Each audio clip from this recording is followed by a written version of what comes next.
in 2004, I then challenged the head of the ECB in front of everyone. It was a big event, plenary session.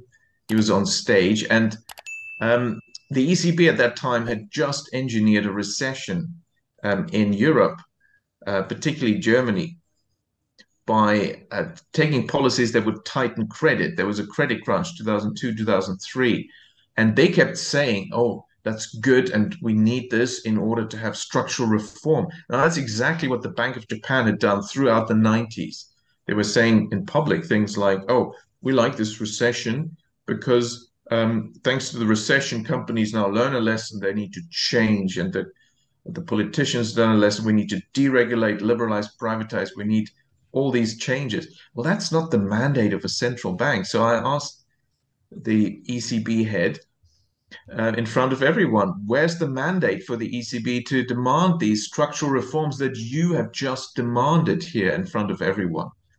And he was quite unprepared. I mean, it's a mild challenge, really, if you think about it, and quite politely asked, it wasn't really aggressive, but he wasn't prepared for it. And clearly, I mean, his answer was ridiculous, but also these big wigs, there was also Larry Summers. He didn't like some of my questions. They all must have complained about me.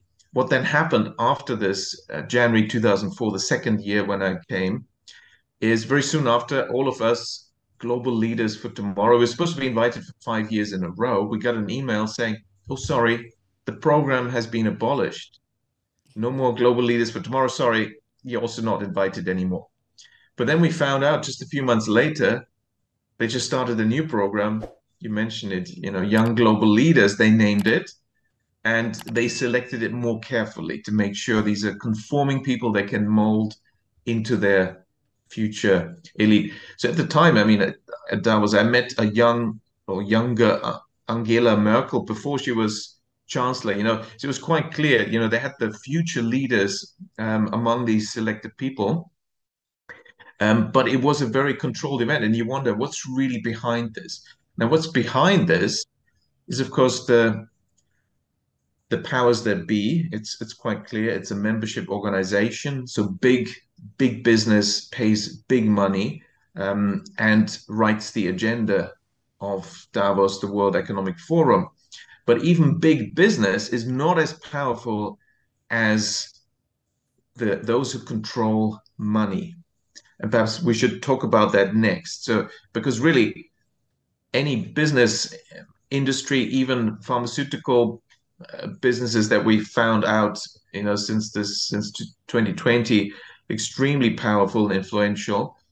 But ultimately, the money power is even more Yeah. powerful. And so, in this hierarchy of power, that seems to be the key issue. And so, perhaps we should talk a bit about that. Yeah, it's What do you interesting think? though what you're explaining, what you were experiencing starting in 2003 is what many of us experienced during the pandemic. So we can now relate to this now that you're talking about it. Well, no, it's the conversation is already directed. You're not allowed to ask these other questions or bring up these other points, or else, the narrative has been set.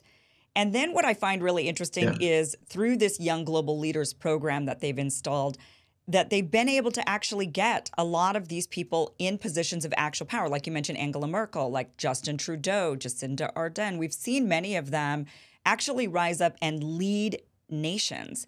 What are the chances of that? I mean, it's very similar to what you wrote about in Princes of the End, which, by the way, there's a documentary of this. I watched that last night. It's very fascinating.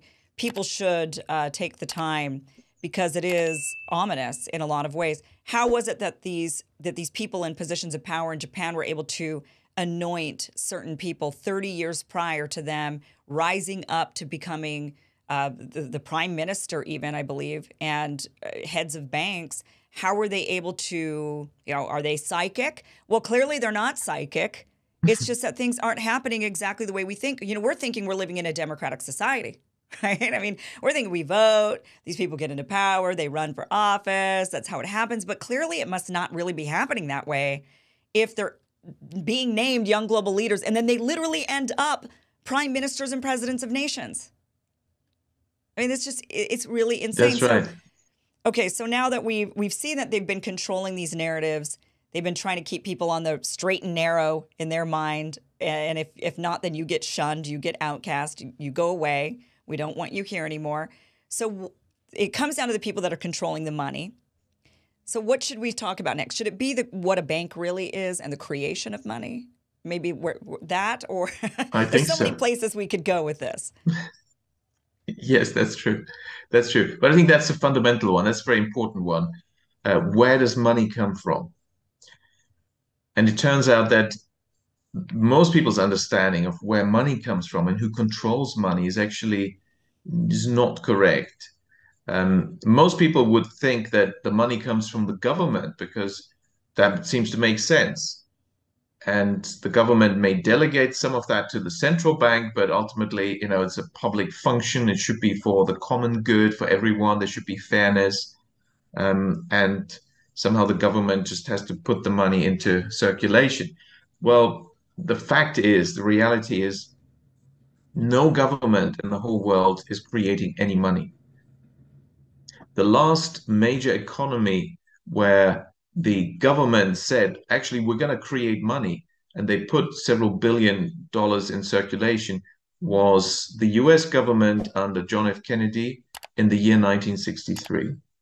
And it was the last year of his life when he challenged the Federal Reserve. And then, since then, no other government has dared to do that.